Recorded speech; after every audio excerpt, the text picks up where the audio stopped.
Okay, so now my mom is here, so now we could do her part. I'm sweating like crazy because I'm drinking tea. I'm trying to get over this sickness. My mom doesn't know what's going on whatsoever. My dad, he already did his part. We have fun with it. So we're gonna set it up somewhere here. You can lean back, you can get comfortable. You don't have to be all straightforward. My mom's over here trying to be like if it's professional. Well, I don't know. Shit. Look at you guys put all my pillows up there. Well, that's because we don't. That's for weird. Alright. Let me see.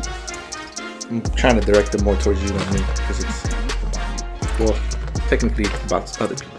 But my mom doesn't know what's going on, so I'm gonna do this whole spiel again.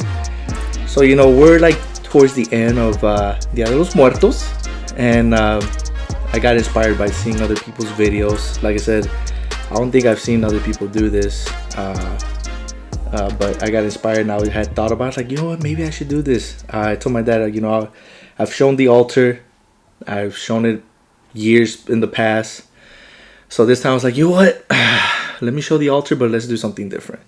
So just like with my dad, they've always talked about, like, it's always good to talk about memories that you've had with the loved ones that have passed. Oh my gosh. So we're gonna go through that for you. We already did my dad's side of the family. We kind of included a little bit of yours in it, but we're like, we can't do it fully because my mom is not here, so we have to have my mom.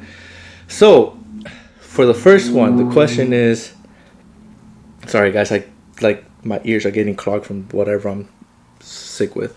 So for the first one is, what's a memory that stands out, or the best memory that you have with your dad, my grandpa? With my dad. Yeah. That stands out. Could be when you were younger, when you were older.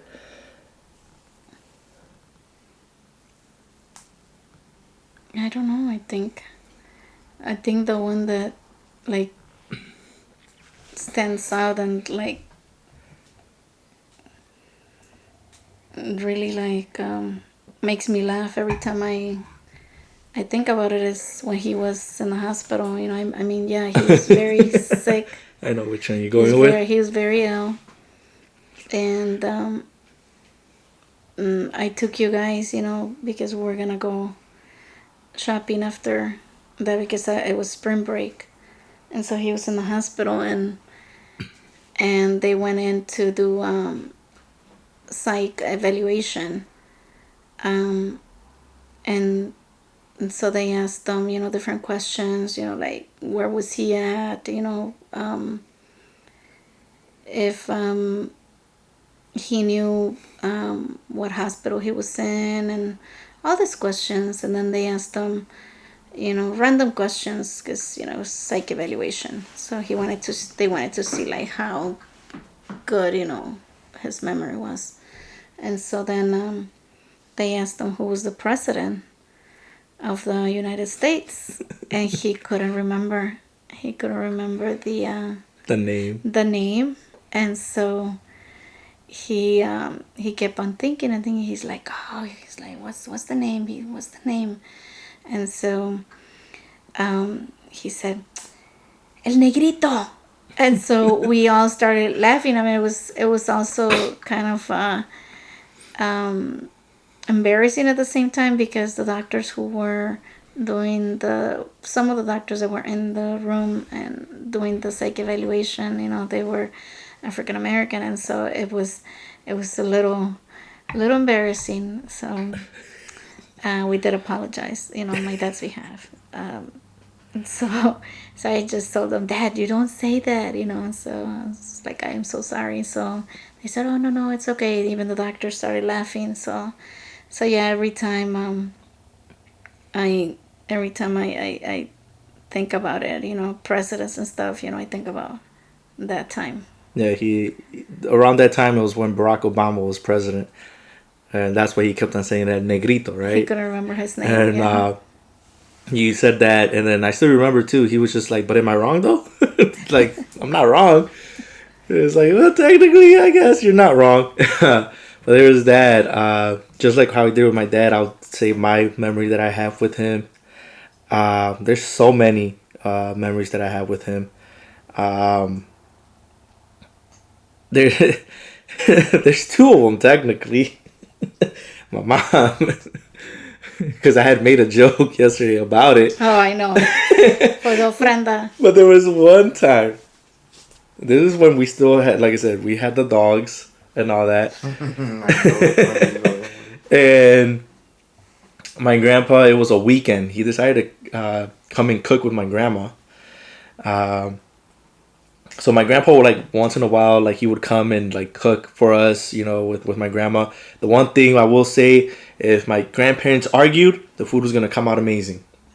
So sometimes we'll be like, let them argue about, and it was arguing about like how much should my grandma put of what, or like if it's being cut right or whatever. It simple things about cooking. They would argue about that. But this one time, my grandma came over, and I was downstairs. I was downstairs, I think, doing laundry at that time. So this was before I actually started, because back then I actually had my room that's like literally like right over there. It was before I was in the basement. And I was doing laundry when I came up. My grandpa had this thing in his mouth, and he said it tasted good, but it was just that it was hard. And I was like, huh? And he said that it was like a galleta, but like a cookie, but it wasn't. I was like, what are you talking about? I'm like, we don't have cookies in here. And then he grabs this little bag that we had. He's like, oh, guy, estas galletas están bien ricas. What it was, I just couldn't believe that he did that. What it was actually the treats that we give to the dogs. Those little, like, there were these little circles that I guess you could mistake it for cookies if you're not reading the label. And the thing is, my grandma didn't have the best eyes either. But he had it in his mouth, and I was just like, Grandpa, can you please spit it out? You're not supposed to be eating that. And we told him what it was. He's like, what? And yeah, that was like one of the memories. The other one I have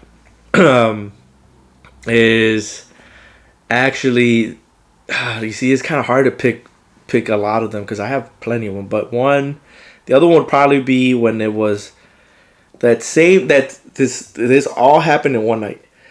It was for Christmas. We had the Christmas tree up here. My mom remembers this. We had the Christmas tree up here. Everybody was here at the house, and it was time to open up gifts. So we're up here. And I think I've shown you guys that Santa. But one of the Santas was actually right by where my grandpa was standing. Oh, yeah. He bumped into it, fell to the floor, and it broke. And the foot was made out of, not glass, ceramic. And it broke, and my mom was just like, oh my God. And my mom was trying not to be mad about it, but you could tell that it bothered her. And my grandfather was like apologizing for it. But what happened next is what I remember. Besides that, what I remember is when it came time to give my dad his gift. And my dad opened up his gift, and it was what he's always wanted, which was the 1985 Super Bowl champs, the Bears, like, signed helmet. And it had all the signatures, except for one, Walter Payton, but my dad has so many stuff signed by Walter Payton. He has like 2 or 3 things. So my dad started crying. And out of nowhere, you just hear my grandpa just telling my dad, no cry, guy. No cry, the whole time. Just telling my dad to stop crying. Yeah. My dad would just look at my grandpa. He was crying, and he just like couldn't believe that he had that. But it was just hilarious the way my grandma just out of nowhere was like, "No cry, no cry." So those are like the 2 good memories that I have. I have like so many of them, but like those are the ones that I would choose. So now, like with my dad, we did like his mom, but of course, my grandma. Thankfully, she's still around. Mm-hmm. So we're gonna do. What is the best memory you have with my Nina? With my Nina, oh my God. I have one. My dad. Oh my God, I already know what my dad would choose. Gosh, there's so many. So many. Just my Nina she was awesome. She was the best grandma. She was the best grandma. She was. So it would be my great grandma. So. She was very, for a woman of her time. She was I would say that she was ahead of her time, actually. she was very outgoing. She was always, happy and spontaneous, and she just spoke. If you want to talk about woman power, that was her. Yes, yes, I learned a lot from her. Um, you can say just about 90% of what I learned from her. She was strong. She was smart. She was very outspoken, um, very brave. Um, wasn't afraid of anything, speaking out her mind. Um, saying what she felt. Um, it's so very. She was very respected by everyone. They knew her. In the town where she lived, everybody knows who she is. If you just say her name, just about anybody knows who she is, even little ones. Um, because Till this day. yes, because people talk about her. So that's she's one of those people that's gonna be known throughout time. Um, Gosh, I just have in my childhood. Mm, Maybe not. I have funny, and I have others that are just memories. I She used to wait for me every day, not just on Sundays, but every day. She would wait for me to go to church, to take her to church at 7 p.m. Um, so church was at 7, and she would say, I want you here, when you hear the first call of the bell, I want you here. And so, yeah, I had to be there because otherwise, she would go ahead and like I would not stop hearing her, like telling me, getting so upset because if I was late or something, and God forbid I would fall asleep or doze me while I would be in church with her, because she would be like pinching me to wake up.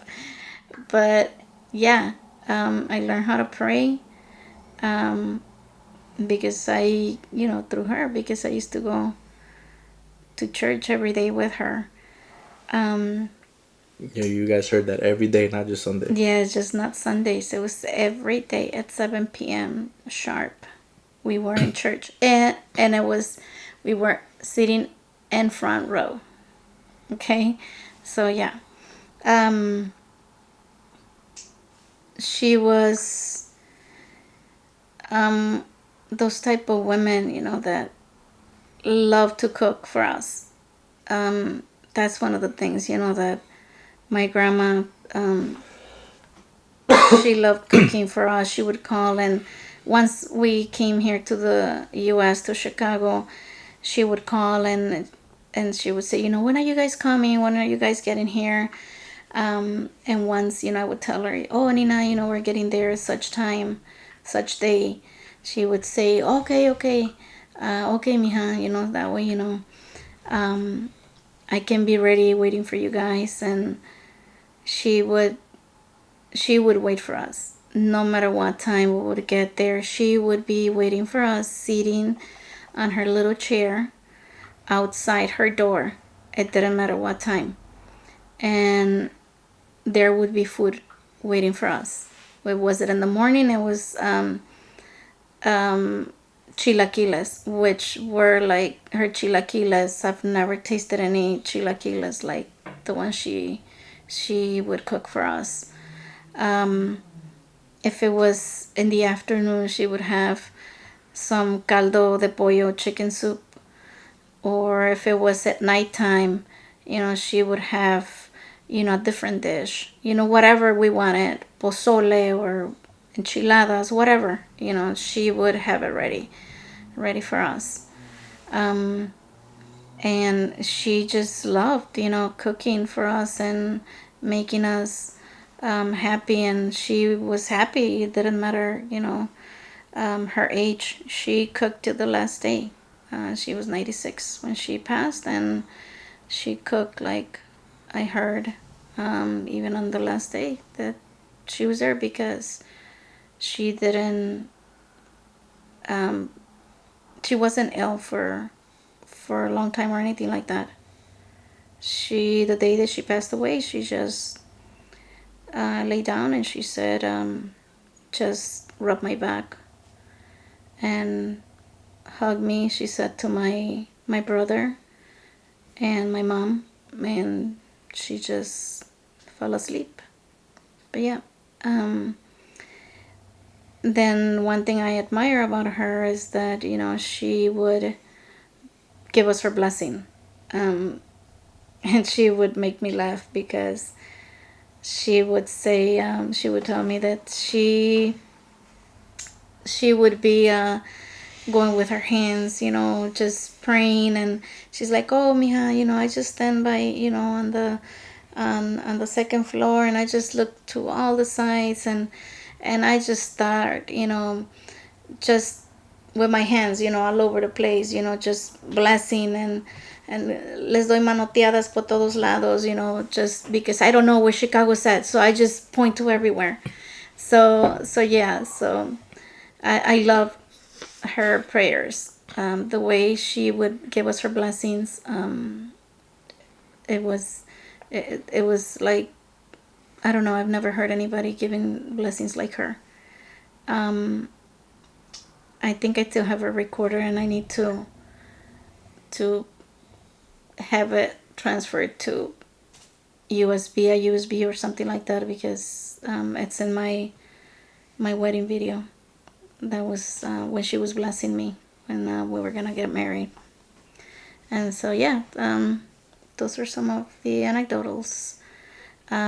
Three of the many, because yeah, there's, like I said, there's just too many. My Nina wasn't afraid of, like I said, of anything or anybody. She used to tell me stories, how her husband left her with four young children, and she was very young. She was 20. I believe she was like 23 when she was left with my grandfather left her with four children, and she used to tell me this story where her kids were so little, and she says that this one man tried to get in her house to, I mean, he was up to no good, basically wanted to rape her, and so in the middle of the night, and so my grandma knew how to shoot, and so she had a gun, and so she said, "You mother, this and that, don't even think about coming, in here, because you freaking right, I'm gonna shoot your ass." And so yeah, the guy kept on insisting, and so she just shot in the air, and so the guy got scared, and he just left. But yeah, my grandma was a strong woman. She was brave, and I admire her a lot, and I'm very blessed to have been, her granddaughter, and have been, there to hear like all the stories that she used to tell me. I used to sit, with her, and I just love hearing stories all the time. She would tell me stories, in the revolution, and the cristeros, and like all this, stories from when she was young, and she used to you know, go up on horses when they wouldn't allow women to not even, go out of their houses. And so yeah, she was something else. Yeah, my Nina basically could have her own video at this point because she went through a lot. But let's see, as far as like memory I have with my Nina, one thing I will say with my mom, like how she said the blessings. Anytime that I was going through anything, like if it was like I had a test, because this was like back when I was a kid. If I had a test going on, or if I want like certain college that I want to get accepted to, my mom would call my Nina. They would talk on the phone, and then I would talk to her, and then I would tell her like, "Oh, Nina, I'm trying to get into this college, or like, oh, I have this big thing going on, can you give me a blessing? And yeah, she would do it even over the phone, and do it like that. So like my mom said, she would do like blessings all the time, and like made sure that she would uh, like, I guess, pray for you and all that. um, but the one memory that I have that is funny is one time, I might have been, what, like maybe 15 or something like that. I can't remember. But she was here, actually. She was here in this house. And I remember talking to her. We were like talking and all that. And, we had we were like having a conversation. I can't remember about what. And then out of nowhere, I had mentioned that I was hungry. And then my Nina was like, "You're hungry? What do you want to eat?" I was like, pues no sé, Nina, no sé qué quiero. And then she was like, "Ándale, no." She was like, "Come on, just say, just don't be shy, just say what you want." And I think I had said that I wanted pozole, that I really, really wanted pozole. My Nina was just like, "Okay, like, we could do that for you. Like, I'm gonna cook that for you." And I was like, "Okay, cool." And then my tia, my mom's sister, was here. My Nina goes, "Hija, ven pa acá." Literally goes to the kitchen. And my tia is like, "Oh, ¿qué pasó, Nina? ¿Qué está pasando?" And my Nina is like, "Hija, es que el niño quiere pozole. Hay que cocinar." I I actually thought they were both gonna cook, or at least my Nina was gonna cook. Nah, she literally made them cook for me. It was great. You were like one of her favorite because anytime like you wanted something, she would come and say, like she wouldn't ask us. She would go and ask you, "Mijo, ¿qué quieres comer? ¿Qué se te antoja? ¿Usted te antoja un menudo, un pozole Yep. o enchiladas? ¿Qué quieres, mijo?" And then he would tell my tío Rigo to go and get the stuff. She would say, "Rigo, el niño quiere esto. Yeah. Go bring the stuff." And then she would call Lourdes, my sister, and say, "Hija, we're gonna cook this, because el niño quiere que tiene ganas de esto, so vamos a cocinar." And then my sister would be the one that would end up cooking everything. And now I have to buy the food myself. No one wants to cook for me. I have to cook it, or I go buy it. No, your tía Leti does. Yeah, my tía Leti. Your tía My Leti tía te Leti. consiente. Yeah. Yes. Especially if I want my gorditas de chicharrón. Or your choco flan. Or choco flan. Yeah. Yes. Your But I won't be getting it for the holidays, because she's not gonna be here. She's gonna be in Mexico. All right. So now it all depends which one you feel more comfortable with, because I asked my dad questions about that too. What is the best memory? I guess we'll go with this one. What is the best memory that you had with my tío Arturo? Oh my gosh. My uncle, the singer. James. There's a lot in those.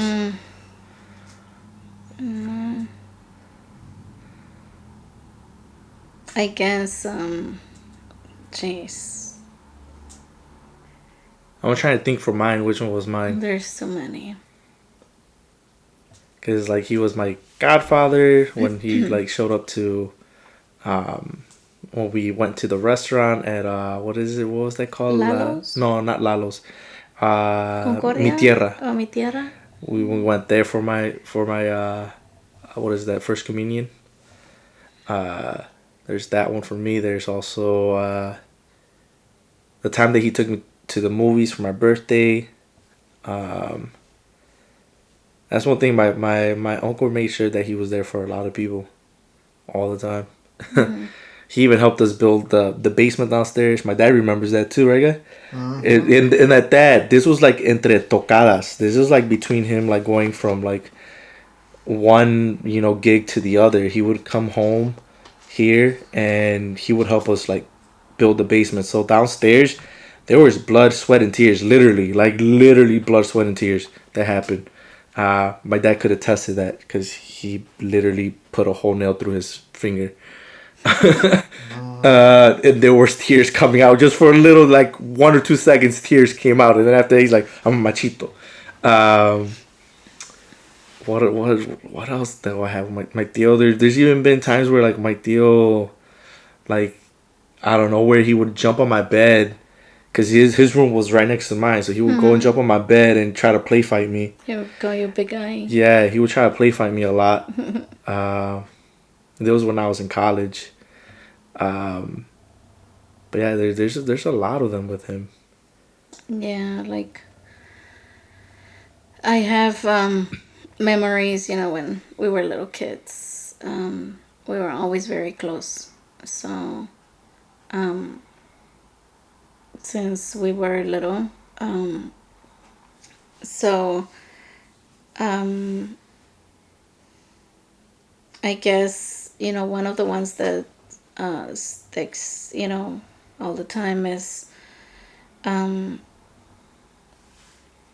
we didn't have anything to have for dinner, and so my mom didn't know what to feed us. It was a rainy night. It was very cold, and so she didn't know what to feed us. And so she says, "Why don't you guys go and get some lemon leaves from the lemon tree?" But this was from one of the neighbors who was also our uncle. He lived like a couple of houses down. But in Mexico, we had to jump through the barbed wire, and so it was dark. It was rainy, and so my mom said, go and get the leaves. You and Arturo go and get the leaves. Meanwhile, Sorry, the temperature rose a little too high on the camera, but I changed the settings, so we're back.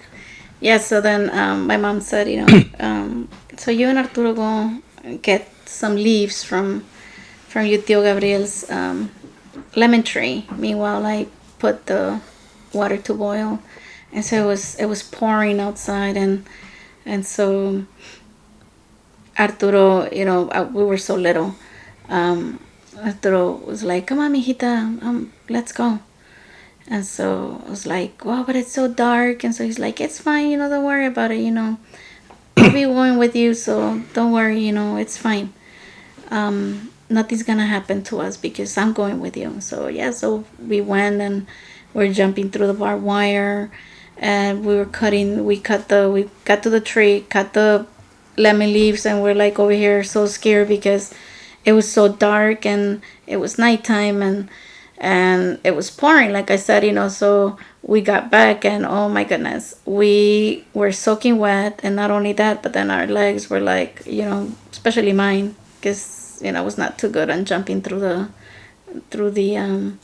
barbed wire, and so I got all kinds of scratches on my legs and stuff. And so yeah, but it was funny. It was funny because we're trying to run as fast as we could, because at the end, it was both of us were like so scared because, like I said, it was so dark.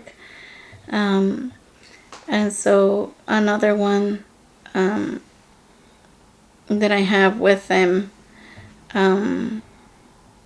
we, like I said, we were like the only ones that were like a year apart, and so we were very little, and so they didn't know how to say mijita. So for a long time, they used to call me Makika, because it was him and my brother Rafa. I remember they would carry me on the back, and we would just go down the main road from our town, him carrying me on his back, and just jumping and just saying, Makika, Makika. And so, instead of, like I said, instead of saying mijita, because we were so young and he didn't know how to say mijita. So yeah, and that's how he used to call me. For a very long time. That's the first time I ever heard about that one. Yeah. So I think one that I remember, and this one actually includes my dad in it, is for my tío. I don't really remember this one, but Dave told me about it. Is that like when my dad would make pancakes, Mm-hmm. my tío would order like a big stack, and we're not Yes. talking about like 3, 4. No, that he would order like a huge stack for my dad, Uh-huh. because my dad makes some. That's one thing I will say. My dad makes some pretty good pancakes. Yes, he does. And that he would always order like a huge like amount, and that he would eat them. He would eat them like it was Yes. nothing. He was just like, let's He go. loved pancakes. He loved pancakes. So that's one thing I do remember that. Um, let's see. We'll do this one. What about best memory that you have with my tío Rico? Oh, my tío Rigo. The fingers. Oh my gosh. The fingers. You Well, with the that's gonna be fingers. mine. You with the fingers. No, me. I'll My do. tío. I'll say mine after our mouths. Me, my tío. Oh my god, my tío was the best. Yes, I for sure miss him a lot. Um, he's been gone for already 12 years, and yes, he was more like a dad, rather than an uncle. Um, he was very supportive with, not only for myself but with my husband. Um, when when we wanted to buy a house, we needed a little bit of help, and so nobody wanted to help us out. But then he came, and he said, how much do you need? What is it that you need it for? And so we just needed to have some money in the bank, as a backup. Not that, that we needed money for a down payment or anything like that. No, but we needed to have some down as a backup. And so he would always be there for us. And so he went ahead and he said, here, go ahead, get your house. He would do stuff that not even my dad, would do for me, for us. He gave us the money, and I said, no, promise you, tío, once we do the closing, give it back to you. He's like, no, it's fine, take whatever, it's fine. And so, but no, as soon as we did the closing, we gave it back to him, and he didn't want to take it, but I still gave it back to him. He was really nice, and I was so grateful, and he was so happy, that he was able to help us out. And he was just that type, of uncle that anyone wants to have, because he just wanted us to have our own home. When I was going to college, I would work full time, and then I would, go to school. I would get home and do my homework at night, because my kids were still little, and so I would get home and cook and do all these things. And so whenever I would have a lot of homework or a big exam, a final, midterms or finals, he would sit in the kitchen, because that's where I would sit down and do my homework or do my papers, write my papers. And so he would sit there just to keep me company, because he didn't want me to be alone. So he would sit there, serve himself some coffee, put like a pot, and it would be at 3 in the morning. One time it was finals, and I had to study a lot, and so he was there just sitting on the kitchen table with me on a chair, and said, and I would say, tío, because he was dozing, he was sleepy, and I would say, tío, go to bed, it's late. And he asked me, so do you still have a lot to go? And I said, oh yes, tío. I said, I still have a lot to go. And he's like, okay. He says, so let me get more water, and just get some more water for more coffee. I'm not moving from here until you're done. And he almost brought tears to my eyes, because who does that? I mean, who does that, you know? He was very supportive all the time. He was so proud. Um, he wanted to go to my graduation when I graduated from college.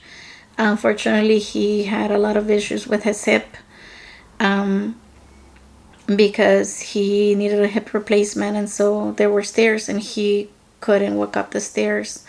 And so I said, I promise you, I'm gonna pick you up. And so yeah, we came after the ceremony, picked him up, and he was so happy, to be there, to share that moment.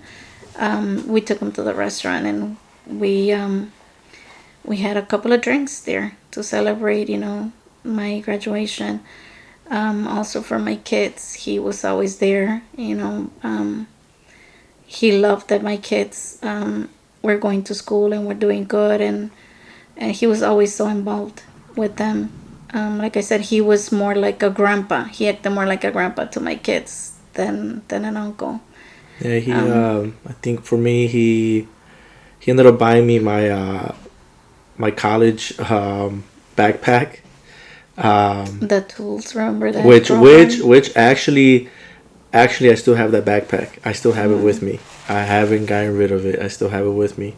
And then what my mom mentioned, I still remember there was this program that I needed for college. It was very expensive for my audio stuff, and it's Pro Tools. Mm-hmm. And I had the Mac. This was like a really old Mac. I had a Mac, but the thing is, I couldn't afford it. I was, I was working, but the program was, like Mom said, really expensive. And I was just like, man, well, that sucks. I'm not gonna be able to make music or record stuff because I don't have that program. And then my uncle overheard me saying that, and he was like, how much is it? And I think it was like almost $400. Back then it was $500. Yeah, somewhere around there. And at that was with my student discount to top it off. Yeah. And he's like, okay. And he left. And then he came back, and then he's like, here you go. And he gave me the money. I'll find a way to like get it myself. It's okay. It's fine. Like, I don't need that. It's fine. It's okay. He's like, no, take it. He's like, I want you to go right ahead and buy that program because, he's like, I want you to do good. He's like, and I believe in you.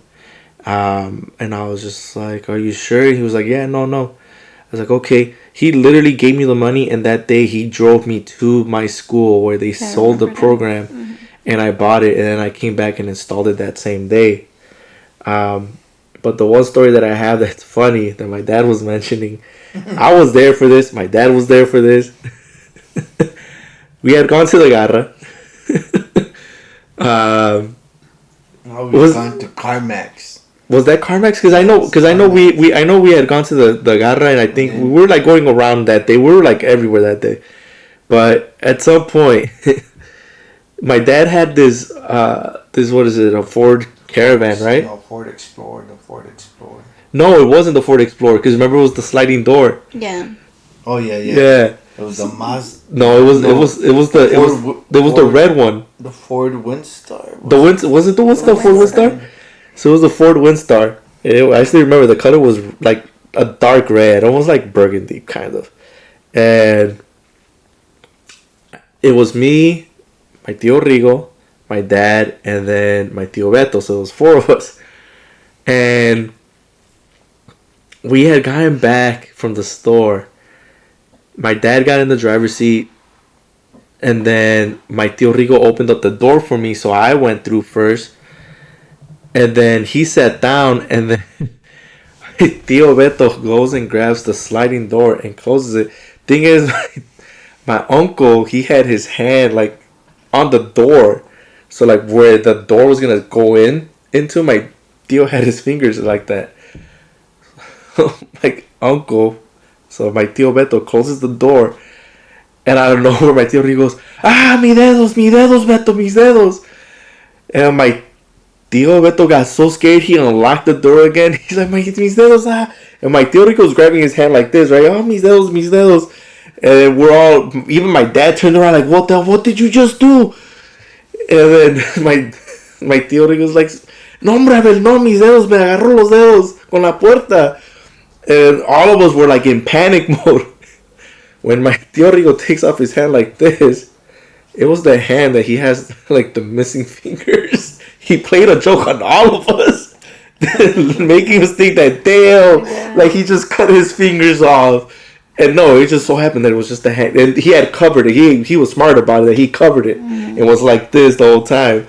But when he went right ahead and he went like this, it was the hand that he had the missing fingers. So we were all just laughing, and till this day we still tell that joke. We still tell my tío Beto, it's your fault that my tío Rigo doesn't have fingers. It was like the funniest thing ever, for sure. Yeah.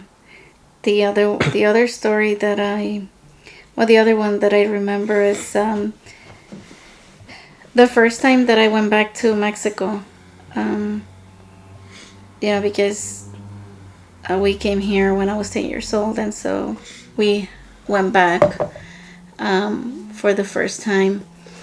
And they had a party in the middle of the street. Because it was the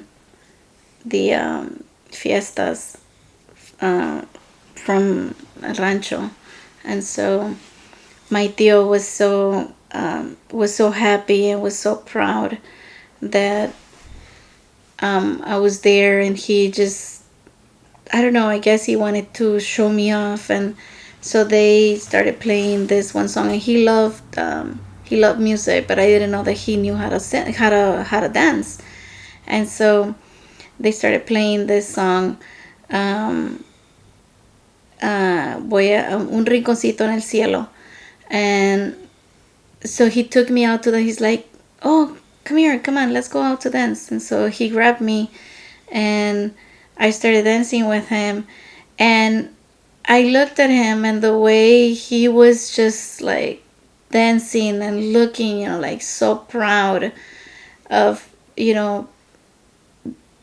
of me, just dancing, with me, that, he was proud that I was his niece, and he was so happy, and he's like, I'm so happy that you're here, I'm so happy that you're so proud that you're my niece, and it just made me feel so nice, because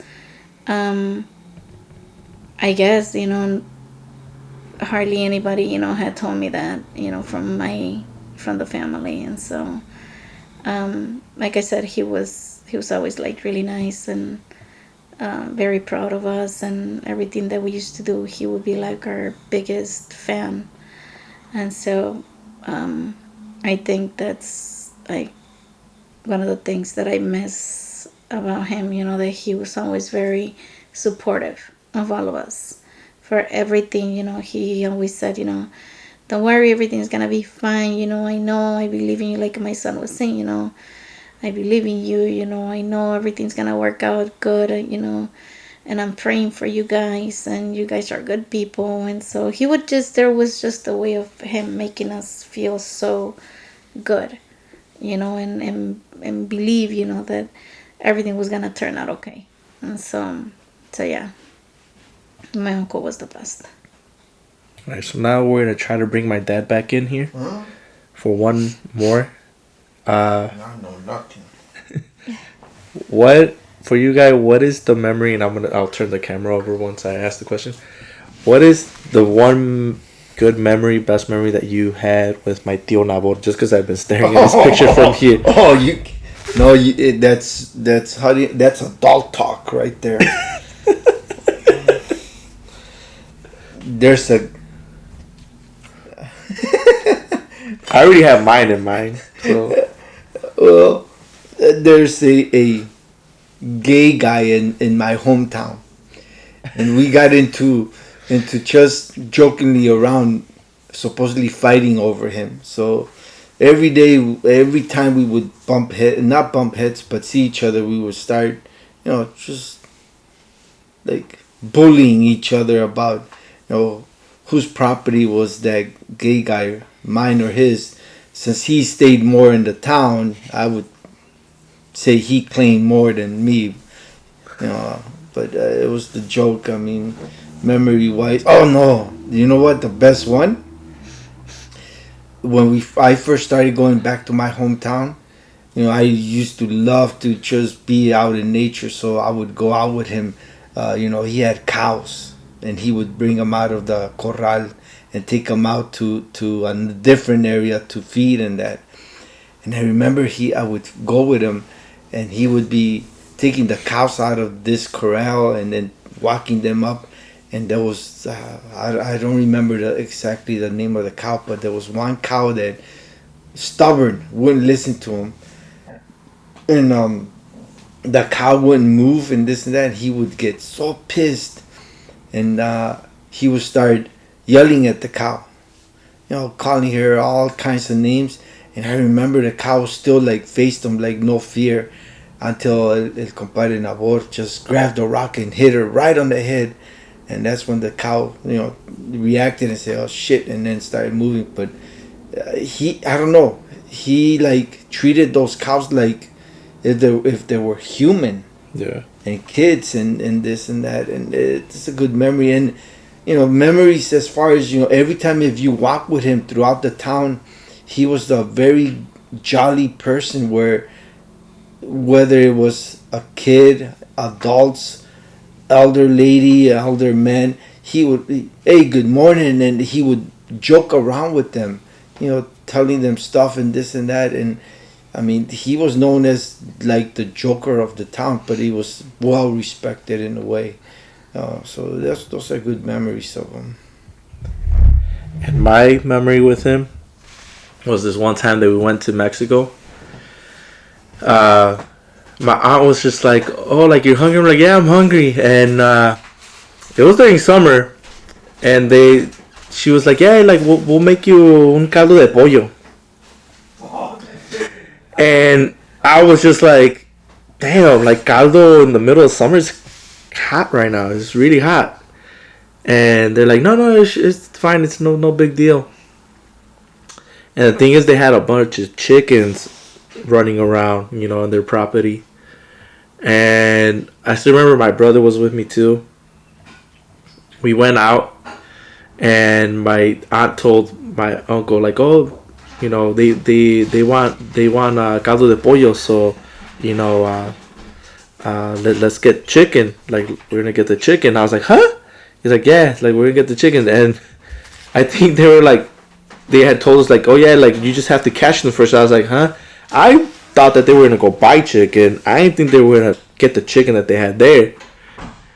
And we're chasing them, and then at some point my tío was just like, "Oh, like here's some rocks you could throw at them to, I guess, injure them and be able to have some."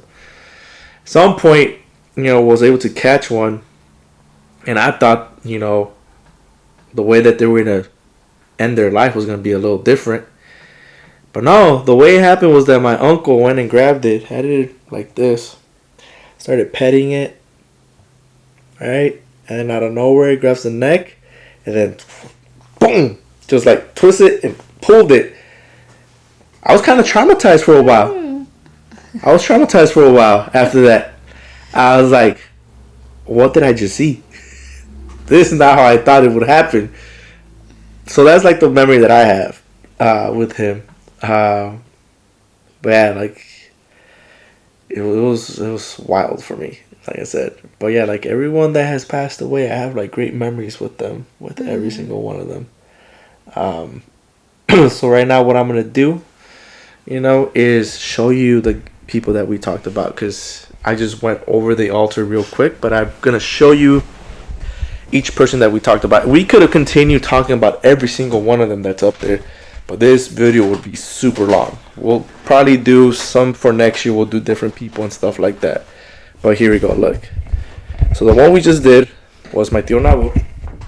Sorry about that, I just pressed the wrong button. But that's my tío Nabor. That is my grandpa, my mom's dad. So we got that right there. Then we have my tío Rigo, right there in the red. We also talked about my Nina. That's her right there. Then we talked about my tío, right? My tío Arturo, and that's actually him when he was in the group. We talked about Oso Niño. My mom missed that one, but we talked about Oso Niño. We also talked about Nene, which is him right there, and his younger brother Gordo. We talked about them too. And then we talked about my grandma, my mom's mom. No, that's your dad's. Oh no, yeah, my dad's mom. You see, I don't know why I said that. That's my dad's mom, and then right there is actually a photo of my grandpa and my grandma from my dad's side. So those are all the people we talked about. We still have some people missing here. Some pictures. Some of the pictures, like I said, we put them away. They're hidden somewhere.